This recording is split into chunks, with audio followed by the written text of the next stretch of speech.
Mixed by DJ Uma. Mixed by DJ Uma. Mixed by DJ Uma. Mixed by DJ Uma. आप सभी को अर्जुन कुमार की तरफ से छठ पूजा की हार्दिक शुभकामनाएं। Arjun sound, Arjun sound, Arjun sound, Arjun sound, Arjun sound, Arjun sound, Arjun sound, Arjun sound.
Arjun remix, Arjun remix, Arjun remix, Arjun remix, Arjun remix, Arjun remix, Arjun remix, Arjun remix, Arjun remix.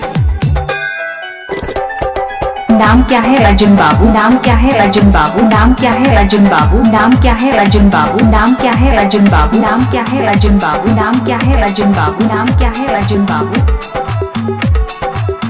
जतका, जतका गैया के घिउआ से छठी मैया रोटवा बनावनी हो, ए छठी मैया रोटवा बनावनी हो, ए छठी मैया लूप करे हाय सुरूजवा अरगिया हम देवेनु आईनी हो, ए छठी मैया लूप करे हाय सुरूजवा अरगिया हम देवेनु आईनी हो।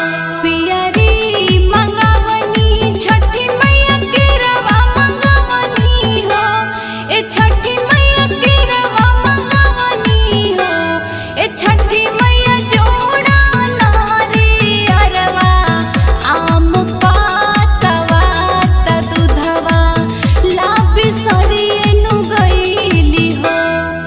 Mixed by DJ Uma. Mixed by DJ Uma. Mixed by DJ Uma. Mixed by DJ Uma. नरही टोला, नरही टोला, नरही टोला, नरही टोला, नरही टोला। जतका, जतका, जतका, जतका।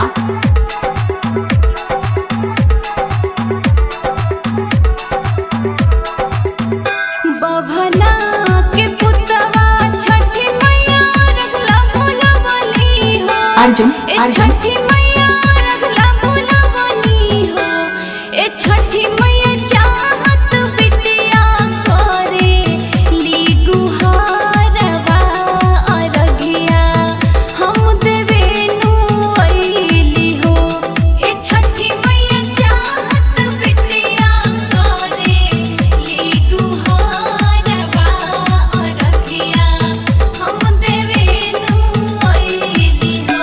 मुन्ना विद्यार्थी से छठी मैया दौरा मंगवनी हो, ए छठी मैया दौरा मंगवनी हो, ए छठी मैया पियरी पेन्ही आईली नादी तीरवा अरगिया हम देवेनु आईली हो। Mix by DJ Arjun Kumar, mix by DJ Arjun Kumar, mix by DJ Arjun Kumar. आप सभी को अर्जुन कुमार की तरफ से छठ पूजा की हार्दिक शुभकामनाएं। 9632862067